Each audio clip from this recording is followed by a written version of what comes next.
قبلہ مولانا آغا حافظ رضوان حیدر صاحب سے کہ وہ اسٹیج پر جلوہ فروز ہوں. بآواز بلند تر صلوات.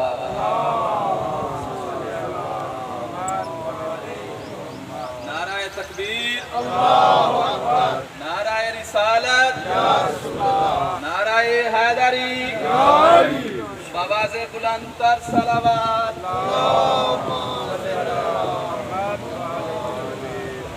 برائے سے تو سلامتی علماء حقہ بآواز بلند تر صلوات.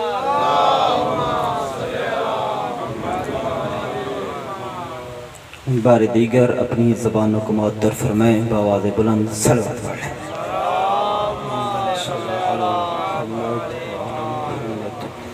ماشاء اللہ لا حول ولا قوة الا باللہ العلی العظیم.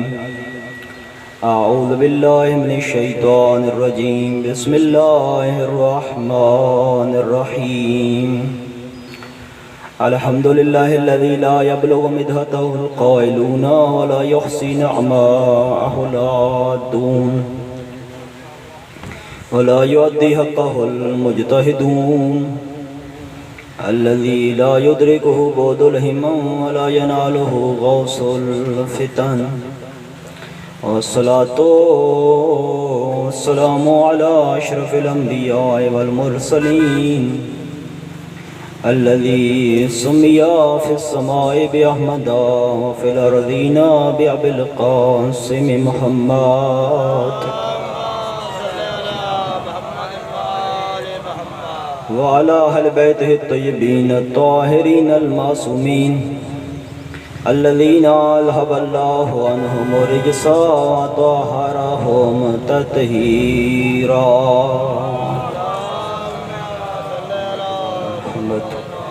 ولعنة الله على أعدائهم أجمعين من يوم عداوتهم إلى قيام يوم الدين. أما بعد فقد قال رسول الله صلى الله عليه وآله وسلم إن الحسين مصباح الهدى وسفينة النجاة. الصلوات صلى على محمد. دعا ہے پروردگار عالم کی بارگاہ میں کہ جتنے مومنین و مومنات پریشان حال ہیں پروردگار بحق محمد و آل محمد ان کی پریشانیوں کو دور فرما. جو مومنین و مومنات بے اولاد ہیں پروردگار انہیں اولاد صالح عطا فرما. جو مومنین و مومنات کسی بھی مصیبت میں ان کی مصیبتوں کو دور فرما. ہمارے تمام کبیرہ صغیرہ گناہ معاف فرما. ہر نیک کام کرنے کی توفیق عطا فرما. ہر برے کام سے بچنے کی توفیق عطا فرما. پروردگار محمد و آل محمد کے نقش قدم پہ چلنے کی توفیق عطا فرما. محمد و آل محمد کی شفاعت عطا فرما. ہم سب کو حج بیت اللہ کا شرف عطا فرما. زیارت مظلوم کربلا کی سعادت نصیب فرما. پروردگار بانیان مجالس کے جتنے مرحومین ہیں سب کی مغفرت فرما. سب کے درجات کو بلند فرما. اس مجلس اعزا کو اپنی برگاہ میں قبول و مقبول فرما. پروردگار بحق جہد معصومین علیہ السلام یوسف زہرا کے ظہور میں تعجیل فرما. ہمیں اپنے مولا کے جانساروں اور سپاہیوں میں سے قرار دے. اپنی اپنی دعاؤں کی قبولیت کے لیے بآواز بلند صلوات. صلی اللہ علیہ محمد. جو جوان ہیں اور پیچھے تشریف فرما ہے ان سے گزارش کروں گا تھوڑا تھوڑا آگے تشریف لے آئے. مجلس کا باقاعدہ ماحول بن جائے گا. تھوڑا تھوڑا آگے تشریف لے آئے. یہاں یہ جگہ خالی پڑی ہوئی ہے, یہ گیپ فل ہو جائے گا تو مجلس کا باقاعدہ ماحول بن جائے گا. صلوات پڑھتے ہوئے آگے تشریف لے آئیے. بسم اللہ. نعرہ تکبیر. یہ وہ نعرہ ہے جو علی نے ہر میدان میں لگایا ہے. علی والے مل کے نعرہ تکبیر, نعرہ رسالت. یا رسول اللہ کا نعرہ ہماری جان ہے. یا رسول اللہ کا نعرہ ہمارا ایمان ہے. یا رسول اللہ کا نعرہ ہماری پہچان ہے. شیعہ سنی مل کے نعرہ رسالت, نعرہ رسالت. ہماری تربیتوں کی پہچان, ہماری نیتوں کی پہچان, ہماری ذہنیتوں کی پہچان, ہماری قلبی نفاستوں کی پہچان, ہمارے خون کی طہارت کی پہچان, ہمارے شجروں کی صداقت و شرافت کی پہچان. کل بھی یہ نعرہ تھا, آج بھی یہ نعرہ ہے. علی والے مل کے نعرہ حیدری, نعرہ حیدری. بآواز بلند صلوات. صلی اللہ علیہ محمد. वाजिबुल एहतराम सामीन ग्रामी कद्र, सल्तनत हुसैनियत के परवरदा चेहरे मेरे सामने तशरीफ फरमा हैं। आपकी वलाई समातों को मद्देनजर रखते हुए पहला जुमला आपकी समातों की नजर कर रहा हूँ। रोज़े अव्वल से आज तक और आज से क़यामत तक अंधेरा और उजाला यकसां रहे हैं। जहाँ अंधेरा था वहाँ रोशनी भी आई, और अंधेरे आज भी दुनिया में मौजूद हैं। जहालत का अंधेरा, फिरकावारियत का अंधेरा, गुमराहियों का अंधेरा, और खुदारा अंधेरों को ऑपरेशन से दूर न करना। अंधेरों को दूर करने के लिए कोई चिराग तलाश करो। और शिया सुन्नी मिलके बारगाह रिसालत में चलते हैं और रसूलुल्लाह से पूछते हैं, या रसूलुल्लाह कोई ऐसा चिराग बताइए जिससे ये सारे के सारे अंधेरे खत्म हो जाएं। आवाज़ रिसालत आती है, इन्नल हुसैना मिसबाहुल हुदा व सफीनतुन नजात। हुसैन हिदायत का चिराग है और नजात की कश्ती है। अगर चाहते हो कि फिरकावारियत खत्म हो जाए, जहालत खत्म हो जाए, गुमराहियां खत्म हो जाए, तो हुसैनियत को आम करते चले जाओ। जिंदाबाद जिंदाबाद मुर्दाबाद मुर्दाबाद। खुदा की कसम जितनी हुसैनियत आम होती चली जाएगी, ये फिरकावारियत खत्म होती चली जाएगी, जहालत खत्म होती चली जाएगी, गुमराहियां खत्म होती चली जाएंगी। और ये बात याद रखिएगा, चिराग रोशनी देने में मजहब नहीं देखता, चिराग रोशनी देने में मसलक नहीं देखता। जो भी चिराग के पास आ जाए, चिराग उसे रोशनी देता है। रसूल फरमा रहे हैं, हुसैन हिदायत का चिराग है। मालूम हुआ जो भी हुसैन की मजलिस में आ जाए, हुसैन उसे हिदायत दे देगा। और फरमाया, आखिरत की नजात हुसैन कश्ती नजात है। भाई कश्ती ये नहीं देखती कि मुझ पे सवार होने वाला मोमिन है, मुसलमान है, यहूदी है, ईसाई है, जिस भी मसलक का है, जिस भी मजहब का है, जो भी कश्ती पे सवार हो जाए, कश्ती उसे साहिल तक पहुंचा देती है। रसूल फरमा रहे हैं, हुसैन हिदायत का चिराग है, नजात की कश्ती है। अगर दुनिया में हिदायत चाहिए तो भी हुसैन की मजलिस में आ जाओ, आखिरत में नजात चाहिए तो भी हुसैन की मजलिस में आ जाओ। अल्लाह अकबर, कितनी अजमत है हुसैन इब्न अली की। और हुसैन, और इसकी मैं एक मिसाल देता चलूं, कितना गुनाहगार था हुर, कितना बड़ा गुनाह किया था कि अपने जमाने के इमाम के घोड़े की लगाम में हाथ डाला। कितना बड़ा गुनाहगार। लेकिन शब आशूर हुर देखता रहा, इधर हुसैन है, इधर यजीद है। इधर चला जाऊं हुसैन के लश्कर में तो मारा जाऊंगा, यजीद के लश्कर में चला जाऊं जिंदा रह जाऊंगा, इधर चला जाऊं प्यासा रह जाऊंगा, उधर चला जाऊं पानी पी लूंगा। लेकिन ये उसे एक उसूल समझ आ गया था कि अगर हुसैन के लश्कर में चला जाऊं मारा जाऊंगा, लेकिन उस मौत में जिंदगी है। अगर यजीद के लश्कर में चला जाऊं जिंदा रह जाऊंगा, लेकिन उधर जिंदगी में मौत है। आखिर आशूर के दिन हुसैन के कदमों पे गिर के कहता है फर्जंदे रसूल, क्या मेरी तौबा भी कबूल हो सकती है? हुसैन ने क्या फरमाया, मैंने नाना के शहर को छोड़ा ही इसलिए था कि अपने नाना की उम्मत की इस्लाह करूं। कौन है हुसैन इब्न अली? जो अंबिया का वारिस भी है, जो कुरान का मुहाफिज है, जो हुर्मत काबा का पासवान है, जो इस्लाम का जिम्मेदार है, जो पैगंबर अकरम का लाल है, जो अली का नूर नजर है, जो फातिमा का लख्त जिगर है, जो दोष रसूल का सवार है, जो उसियान अंबिया का इनादार है, जो तबलीग इस्लाम का जौहर है, जो कमालात किबरिया का मजहर है, जो जमाल रसूल का जवाब है, जो जलाल अली का शबाब है, जो अरसे करबला का खतीब है, जो फतह मुर्तजा का नकीब है, जो कल्ब रसूल का चैन है और सिलसिला इमामत का हुसैन।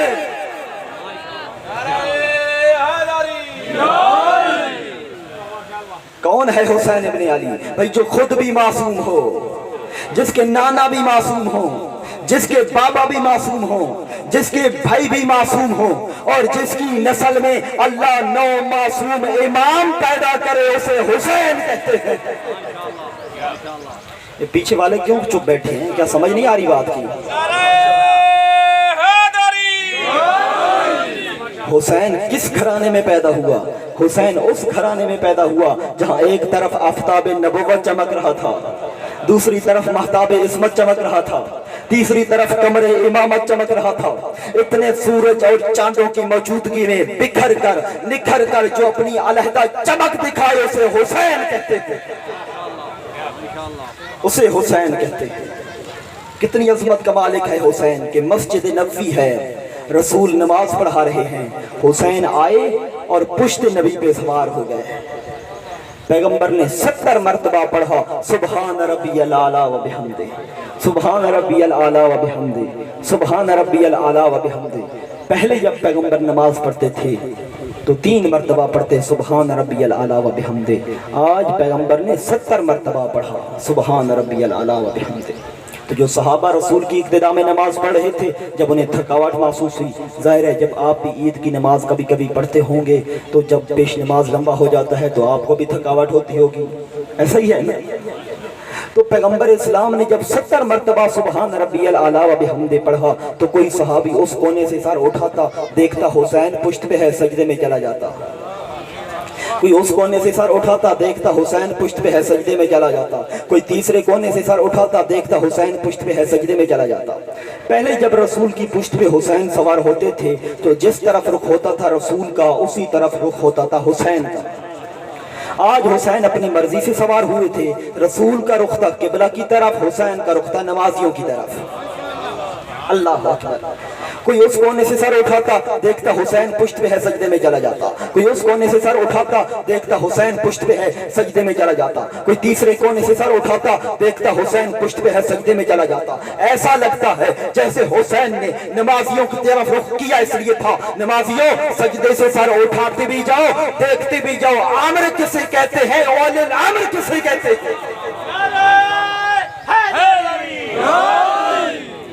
عامر کسے کہتے ہیں اور اول الامر کسے کہتے ہیں؟ نانا نماز پڑھا رہا ہے اور نواسا پشت پہ سوار ہے۔ میں جملہ بدل دیتا ہوں، یہ نواسا نانا کی پشت پہ سوار نہیں ہے۔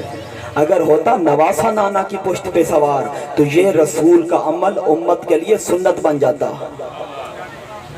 بھئی آج اگر کسی کا نانا نماز پڑھا رہا ہو، اس کا نواسا اس کی پشت پہ سوار ہو جائے، کیا نانا کے لیے مستحب ہے کہ سجدے کو طول دے؟ بتائیے نا۔ نہیں، نہ کسی شیعہ عالم نے لکھا نہ کسی سنی عالم نے لکھا کہ نانا کے لیے مستحب ہو کہ سجدے کو طول دے۔ معلوم ہوا یہ نواسا نانا کی پشت پہ سوار نہیں تھا، یہ امامت تھی جو نبوت کی پشت پہ سوار تھی، جو نبوت کی پشت پہ سوار تھی۔ بھئی آپ اگر گھر میں نماز پڑھ رہے ہوں، کوئی بچہ آ جائے نماز کو ہلائے، سجدگاہ کو اٹھا لے، دیکھنے والا کس کو روکے گا؟ لیکن روکے گا تب جب بابا گھر میں نماز پڑھتا ہوگا۔ اگر بابا نے گھر میں مصلی نہ بچھایا ہو تو پھر بیٹا کس کو روکے گا؟ بیٹا اسی کا نماز پڑھے گا جس کا بابا نماز پڑھتا ہوگا۔ اگر بابا نماز پڑھ رہا ہو، کوئی بھیا نماز پڑھ رہا ہو اور بچہ آ جائے تو بچہ اگر سجدگاہ کو ہلائے، جائے نماز کو ہلائے تو دیکھنے والا بچے کو روکے گا، فطرت ہے۔ دیکھنے والا بچے کو روکے گا، نہیں کرو بابا نماز پڑھ رہے ہیں، نہیں کرو بھیا نماز پڑھ رہے ہیں۔ لیکن کسی مؤرخ نے نہیں لکھا کہ کسی نے حسین کو روکا ہو۔ اگر کوئی روکنے کے لیے آیا بھی ہے تو آسمان سے جبرائیل آیا ہے اور جبرائیل نے روکا بھی ہے، حسین کو نہیں روکا، محمد عربی کو روکا اور کہا اے محمد، اللہ کہہ رہا ہے اس وقت تک سجدے سے سر نہ اٹھانا جب تک حسین مرضی سے نہ اتر جائے۔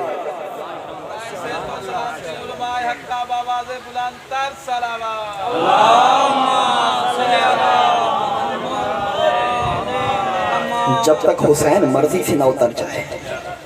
اور پیغمبر اس سجدے میں ایک بہترین پیغام دے رہے تھے۔ بھئی اگر پیغمبر اسلام چاہتے تو سجدے سے سر اٹھا سکتے تھے۔ جو لوگ تقابل کراتے ہیں نا نماز کا اور عزاداری کا کہ نماز پڑھ لو عزاداری کو چھوڑ دو، کچھ کہتے ہیں عزاداری کر لو نماز کو چھوڑ دو۔ پیغمبر اسلام اگر چاہتے تو سجدے سے سر اٹھا سکتے تھے لیکن نہیں اٹھایا۔ کیوں؟ اگر سجدے سے سر اٹھا لیتے تو کیا ہوتا؟ نماز ساتھ ہو جاتی لیکن حسین جدا ہو جاتے۔ ایسا ہی ہے نا، حسین جدا ہو جاتے۔ اور اگر چاہتے تو نماز کو توڑ دیتے، حسین کو اٹھا لیتے تو حسین ساتھ ہو جاتے، نماز جدا ہو جاتی۔ پیغمبر نے نہ نماز کو توڑا نہ حسین کو جدا کیا، اور زمانے بھر کو بتا دیا کہ نہ نماز کی خاطر حسین کو چھوڑنا نہ حسین کی خاطر نماز کو چھوڑنا۔ امام حسین علیہ السلام باواز بلند تر صلوات، اللہم صلی علی محمد نہ نماز کی خاطر حسین کو چھوڑنا اور نہ हुसैन की खातिर नमाज को छोड़ना। और एक बेहतरीन पैगाम जो पैगंबर ने सजदे में दिया, शायर ने बड़े खूबसूरत अंदाज में बयान किया, लेकिन ये शेर मैं तब पढ़ूंगा जब आप सबके हाथ तईद के लिए उठेंगे। मैं देखता हूँ किसका हाथ नहीं उठता। शायर बड़ा बेहतरीन अंदाज में शायर बयान करता है। शायर कहता है, सरे मुबारक झुका हुआ था, नमाज सरवर पढ़ा रहे थे, हुजूर आगे सहाबा पीछे वो फर्ज अपना निभा रहे थे कि हुसैन ऐसे में घर से जो आ रहे थे, हुसैन पुश्ते नबी पे बैठे जमाने भर को बता रहे थे, क्या मिलेगी जन्नत, पिएगा कौसर, उसको माशर में चैन होगा, नमाज उसकी कबूल होगी जिसके दिल में हुसैन हो। नमाज उसकी कबूल होगी जिसके दिल में हुसैन होगा। खुदा की कसम, हुसैन आलम इंसानियत की मुश्तरका मीरास का नाम है। हुसैन तकसीम शुदा मीरास नहीं है, इसलिए कि हुसैन के बारे में जितना मुसलमान मुफक्किरीन ने लिखा है उससे कहीं ज्यादा गैर मुसलमानों ने लिखा। एक सेंटेंस हैं, मुल्हिद हैं, उससे भी ये मजबूरन कहना पड़ा, as a human being I like Hussain because he serve for humanity. वो कहते हैं इंसान होने के नाते मुझ पे वाजिब है कि मैं हुसैन से मोहब्बत करूं। इंसान होने के नाते मुझ पे वाजिब है कि मैं हुसैन से मोहब्बत करूं। क्यों? इसलिए कि हुसैन की आलम इंसानियत पे बहुत एहसानात हैं। आज अगर इंसानियत की अकदार जिंदा है तो हुसैन की वजह से। आज शेख माजिद नबी ईरान के आलम दीन है, उनका जुमला है, वो कहते हैं कि जब हम तारीख़ अंबिया को पढ़ते हैं तो हमें बहुत सारे ऐसे किरदार नजर आते हैं कि जिनकी वजह से इंसानियत पर से एतबार उठ जाता है। फरमाते हैं कि जब हमने देखा तारीख में तो अल्लाह ने आदम को 2 बेटे दिए थे, एक का नाम हाबील था और एक का नाम काबील था। काबील ने हाबील का कत्ल किया, ऐसे ही है ना, काबील ने हाबील का कत्ल किया। यहाँ पे एक जुमला कहता चलूं, काबील ने हाबील का कत्ल किया, दोनों नबी के बेटे। लेकिन क्या आज हम काबील को रज़ी अल्लाह कह सकते हैं? नहीं। क्यों? इसलिए कि वो नबी के बेटे का कातिल है। आज जो लोग कहते हैं ना कि हुसैन भी रज़ी अल्लाह, यजीद भी रज़ी अल्लाह, भाई मुबाहला की नस के मुताबिक हुसैन मोहम्मद का बेटा है। रसूल ने, अल्लाह ने जब कहा था फमन हाजा का फीहे में बाद मा जाअकुम मिनल इल्म फकुल तअलौ नदू अबनाअना व अबनाअकुम व निसाअना व निसाअकुम व अनफुसना व अनफुसकुम सुम्मा नबतहिल फनजअल लानतल्लाहि अलल काज़िबीन। ऐ रसूल, नसारा नजरान इल्म आ जाने के बावजूद भी नहीं मानते तो इनसे कह दो तुम अपने बेटों को लाओ, हम अपने बेटों को लाते हैं, तुम अपनी औरतों को लाओ, हम अपनी औरतों को लाते हैं, तुम अपने जैसे लेकर आओ, हम अपने जैसे लेकर आते हैं। मैदान में करते हैं मुबाहला, जो झूठा होगा उस पर अल्लाह की लानत होगी। तो मुझे बताओ, अबना आना की जगह हसन और हुसैन जा रहे थे। सब ने लिखा कि अबना आना की जगह हसन और हुसैन जा रहे थे। आपका अगर कोई दोस्त हो और आप जानते हैं कि उसका कोई बेटा नहीं है, आपका कोई दोस्त है और आपको पता है कि उसका कोई बेटा नहीं है, और आप उससे कहें कि भाई आप कल मेरे पास आइएगा खाना खाने के लिए और अपने बेटे को भी लाइएगा, आपको पता है कि उसका कोई बेटा नहीं है, आप ऐसा कहेंगे? नहीं कहेंगे। जब पता है कि कोई बेटा नहीं है, अगर कह दें तो उसको तकलीफ होगी। लेकिन अल्लाह क्या कह रहा है, ऐ रसूल आप अपने बेटों को ले जाइए। मालूम हुआ इंतजाम करके रखा हुआ था कि हसन और हुसैन मुबाहला की नस के मुताबिक मोहम्मद के बेटे हैं। अब अगर हम काबील को रज़ी अल्लाह कहें तो आप कहेंगे काबील रज़ी अल्लाह नहीं है। क्यों? इसलिए कि वो नबी के बेटे का कातिल है। भाई जब आदम के बेटे का कातिल रज़ी अल्लाह नहीं हो सकता तो मोहम्मद के बेटे का कातिल रज़ी अल्लाह कैसे हो सकता है?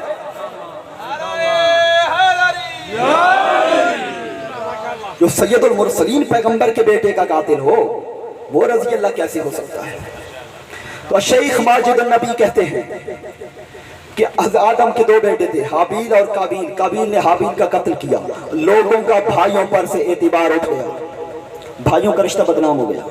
हजरत यूसुफ अलैहिस्सलाम के भाइयों ने हजरत यूसुफ को कुएं में डाला, लोगों का भाइयों पर से एतबार उठ गया। हजरत नूह अलैहिस्सलाम के बेटे ने अपने बाप की मुखालिफत की, कश्ती में सवार नहीं हुआ, कहने लगा मैं पहाड़ पे चढ़ जाऊंगा। लेकिन इसे ये नहीं पता था कि अल्लाह के अजाब से अल्लाह की हुज्जत बचाती है, पहाड़ नहीं बचा सकता। कहता है मैं पहाड़ पे चढ़ जाऊंगा, लेकिन अजाब से महफूज न रह सका, इसलिए कि कश्ती में जाना जरूरी था, कश्ती नूह पे सवार होना जरूरी था। तो नूह के बेटे की वजह से बेटे का रिश्ता बदनाम हो गया। حضرت لوط کی زوجہ نے اپنے شوہر کی مخالفت کی، زوجہ کا رشتہ بدنام ہو گیا۔ حضرت لوط کی زوجہ نے، قرآن کے واقعات ہیں، حضرت لوط کی زوجہ نے اپنے شوہر کی مخالفت کی، زوجہ کا رشتہ بدنام ہو گیا۔ اگر تم جاگ رہے ہو تو میں جملہ کہنے چلا ہوں بھیا، شیخ ماجد النبی کہتے ہیں ان سارے رشتوں کی عظمت کو بچایا ہے حسین نے۔ اللہ نے حسین کو بھائی دیا تو عباس جیسا، بیٹا دیا تو اکبر جیسا، زوجہ دی تو رباب و لیلا جیسی، جنہوں نے ان رشتوں کی عظمت میں اضافہ کر دیا۔ اس لیے کہ حسین محسن انسانیت ہے، حسین عالم انسانیت کی مشترکہ میراث کا نام ہے۔ خدا کی قسم